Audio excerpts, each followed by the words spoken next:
I'm not going to lose my wife and my kids to something that I can't even reason with.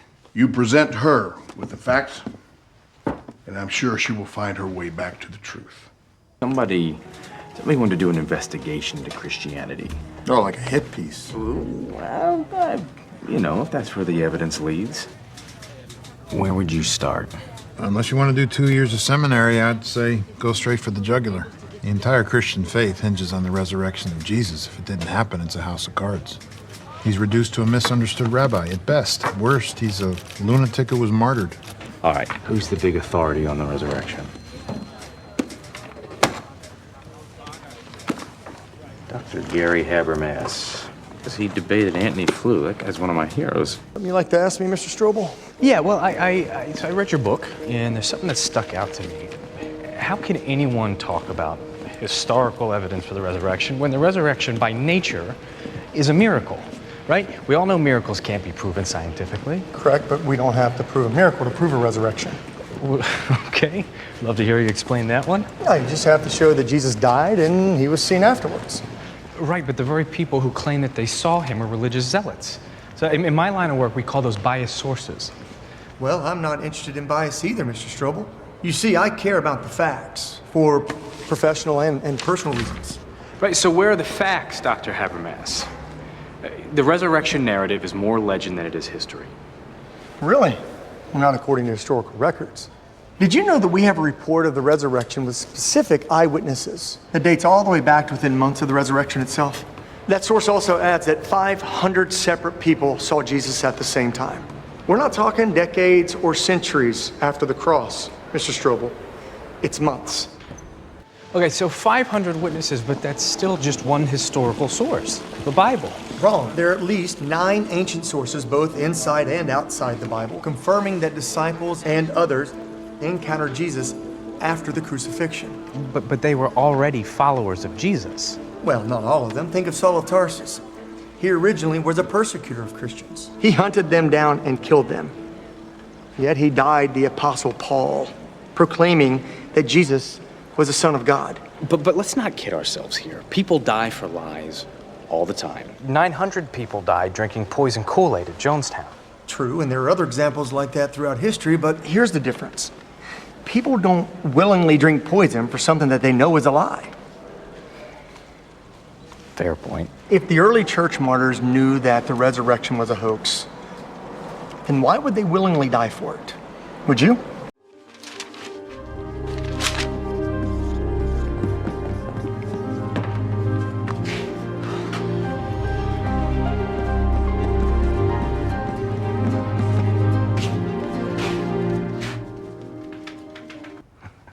Look, I understand that a number of people claim to have seen Jesus after his crucifixion, and some of them even wrote it down. But I guess my question is, how can we be sure of the reliability of those manuscripts? Well, the same way we authenticate any historical document, by comparing and contrasting the copies that have been recovered. It's called textual criticism. The more copies we have, the better that we can cross-reference and figure out if what the original was saying is historically accurate. And the earlier they come from in history, the better. Take Homer's Iliad, for example.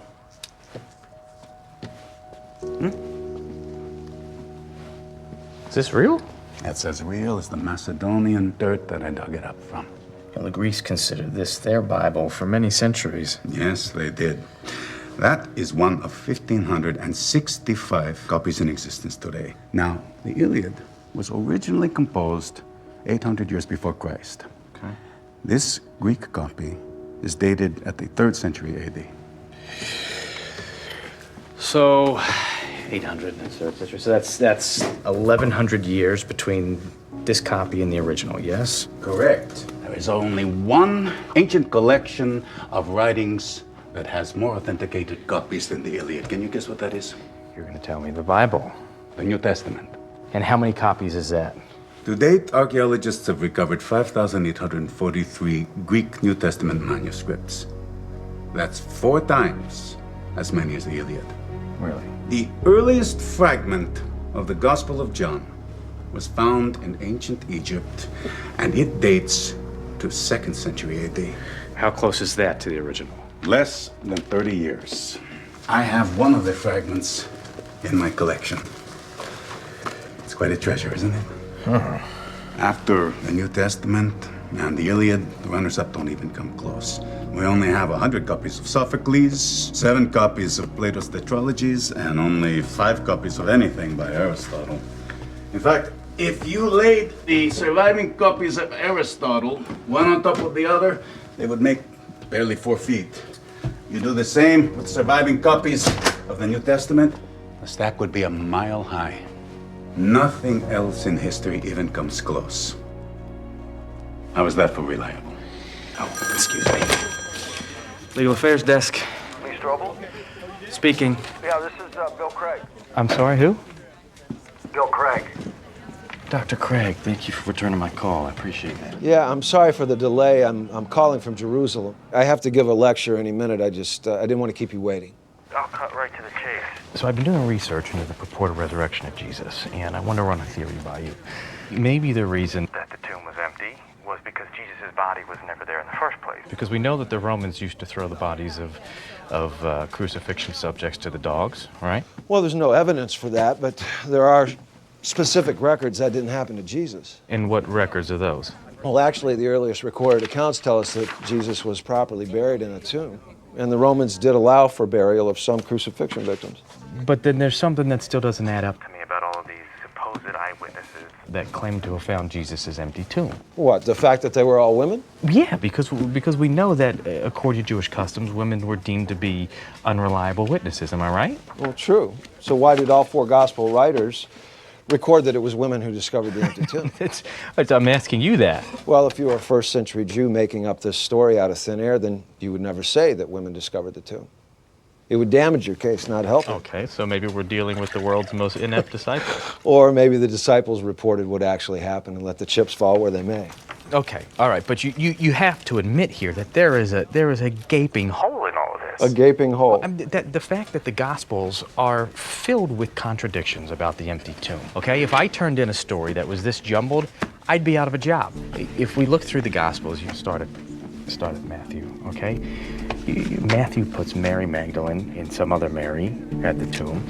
You flip over to Mark, he adds Salome. You go to Luke, he adds Mary, mother of James, and then some lady named Joanna. What is that? You need a Sherpa guide to sort your way through this mess. Sure, there are differences, but that doesn't trouble most historians. Why? Why doesn't that trouble? It troubles me. It should trouble them. Because the core of the story is the same in all 4. After Jesus is placed in the tomb, it's visited on Sunday morning by a small group of women, and they find the body is gone. Now, you've studied law. Yale law, yes. And then you know that when policemen question several witnesses at a crime scene, they never expect the secondary details to be consistent as long as the core account is the same. In fact, if they're too similar, it's suspect. That's true. Well, that's exactly what we're talking about here. The empty tomb is based on evidence, and isn't evidence your trade? It is. Yes, but what if The resurrection is one of the historical details that was recorded incorrectly. how can we know? How can we ever know? Lee, let me ask you something. Do you really want to know the truth, or is your mind already made up, regardless of the facts? Oh, look, Doc. I'm a journalist, okay? It's my job to challenge assumptions until they're proven otherwise. That's all I'm doing. No, and I get that. But when is enough evidence enough evidence?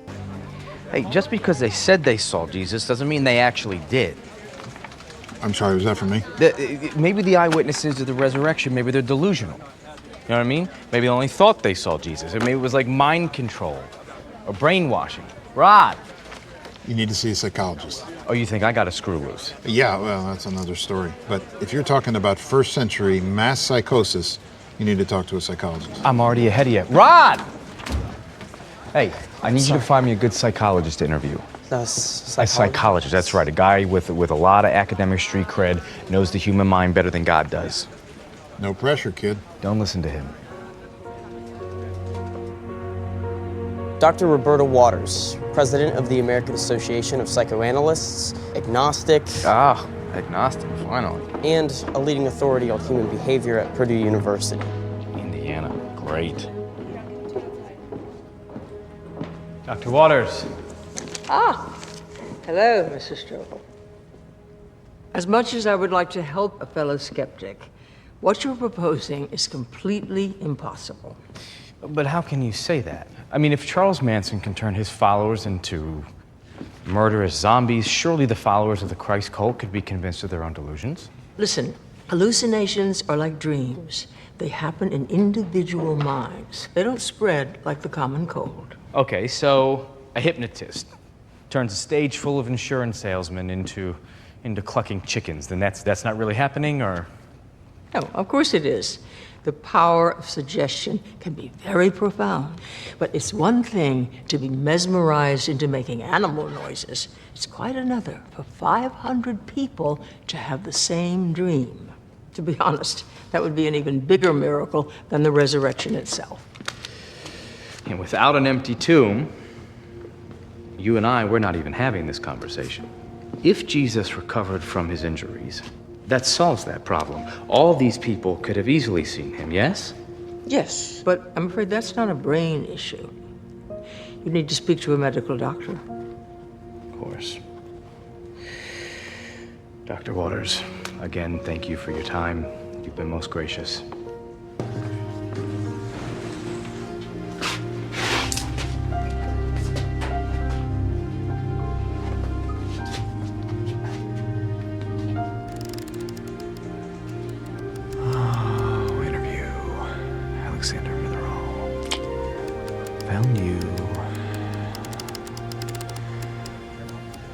California.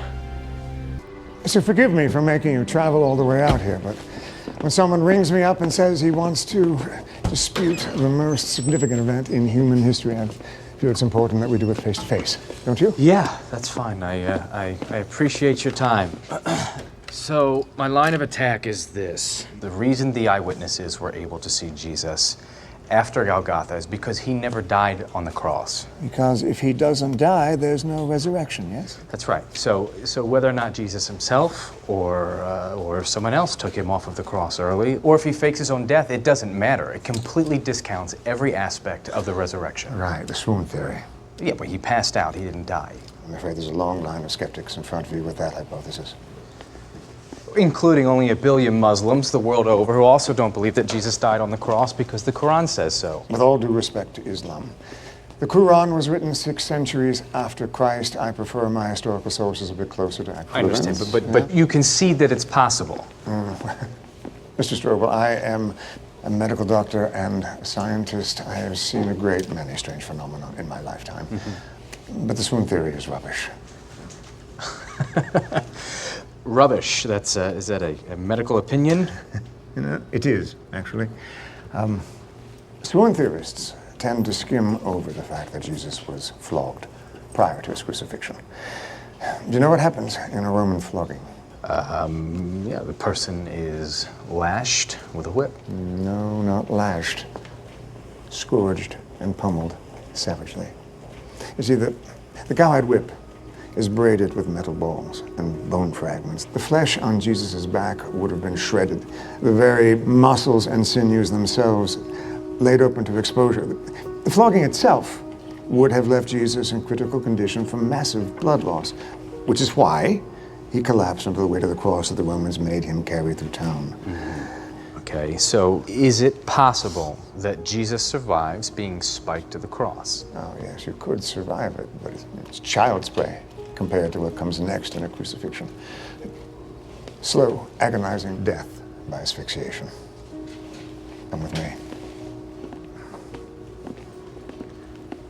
The stress on Jesus' chest muscles would have locked his lungs into the inhale position. Right? So in order to let the breath out, he would have had to shove himself up using his spiked wrists and feet, scraping his shredded back against the wood of the cross, and then sagged back down again in order to draw his next breath, which he would have had to have done over and over and over again until utter exhaustion just made it impossible.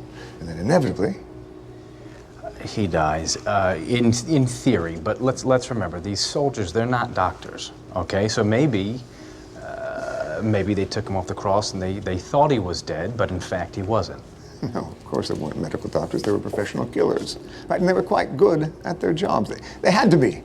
If a prisoner escaped alive, they themselves would be executed. Mr. Strobel, the crucifixion of Jesus is one of the best attested events in the ancient world. And, if you will, the final nail in the coffin, at least from the theory, is this.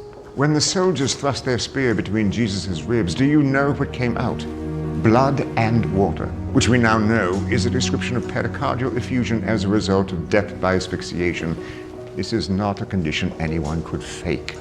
And so to answer your question, yes, it is my medical opinion that Jesus Christ died on that cross. Excuse me, doctor. A moment. But I have a real problem with most of the experts that I've talked to here. Which is? Which is that most of them are not impartial, and if I'm going to take a guess, I would say that you are not either. And you would be correct, sir. Though I have learned that most impartial travelers who undertake this journey rarely remain so. However, I can refer you to one of the most impartial sources that I know. Do you trust the Journal of the American Medical Association? Of course, it is a stellar scientific journal, even I will admit that. On the physical death of Jesus, clearly the weight of the medical and historical evidence indicates that Jesus was dead before the wound to his side was inflicted. Accordingly, interpretations based on the assumption that Jesus did not die on the cross appear to be at odds with modern medical knowledge.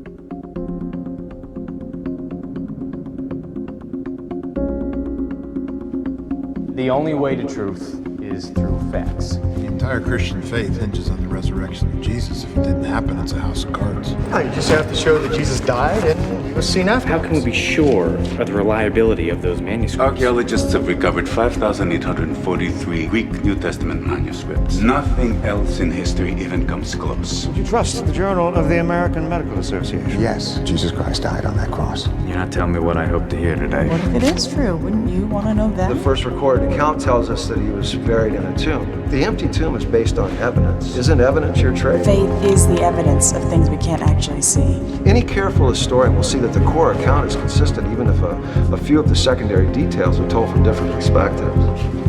500 separate people saw Jesus at the same time. That would be an even bigger miracle than the resurrection itself. The disciples reported what People actually with happened. zero motivation to lie. When is enough evidence enough evidence? I felt something that is maybe more real than anything I've ever felt in my life. This is not a condition anyone could fake. Still takes a leap of faith. But why would he do it? It's really very simple. Love.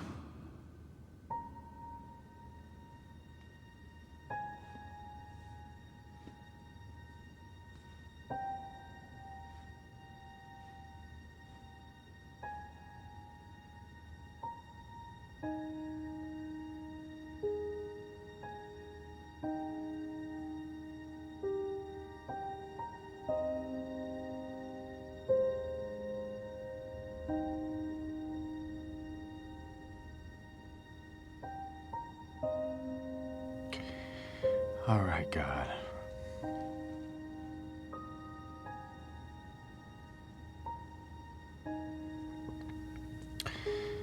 You win.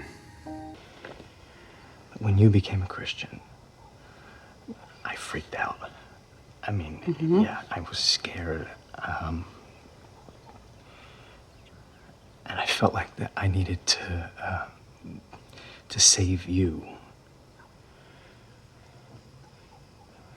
And so I decided to set out to prove this was all a big con. And so that's what I've been doing all this time. Your research? Yeah, I mean, look at this. This is all that stuff. That's why I've been so distracted. That's why I went to California. I just had to prove this whole thing wrong. But I couldn't. The evidence for your faith, it's more overwhelming than I could have ever imagined.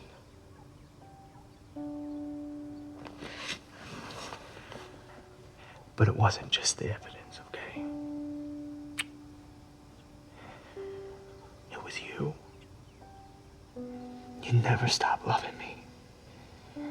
You never gave up on me. And I think because of that, God didn't either. Oh.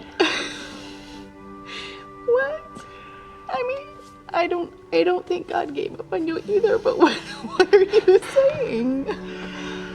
I can't even fathom that I'm going to say these words out loud. I believe.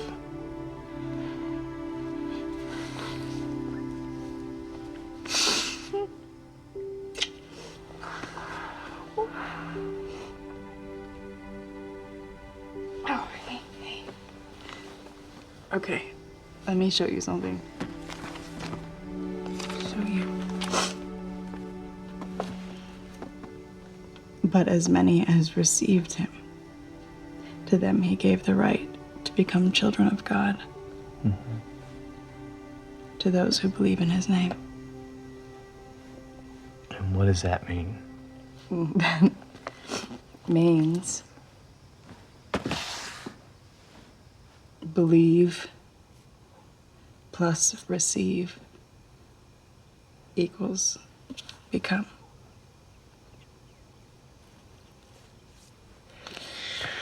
Okay.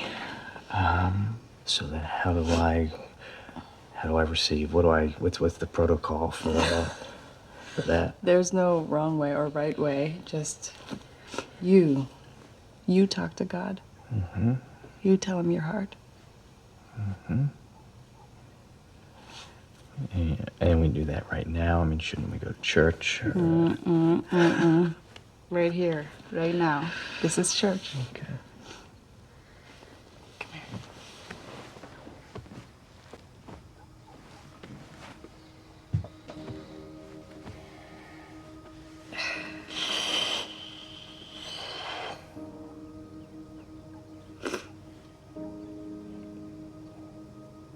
God.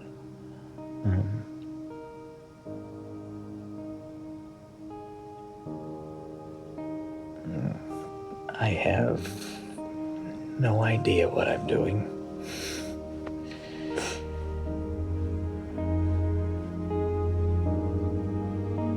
But I cannot ignore the evidence. And I don't know everything. I never will know everything. But I know enough. And I believe it. I'm sorry for what I've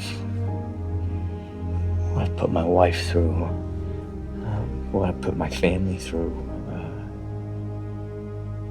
But I believe you're real. And I don't know what comes next. I don't know what it means. I just know that I want that. I want whatever's next. So let's do that.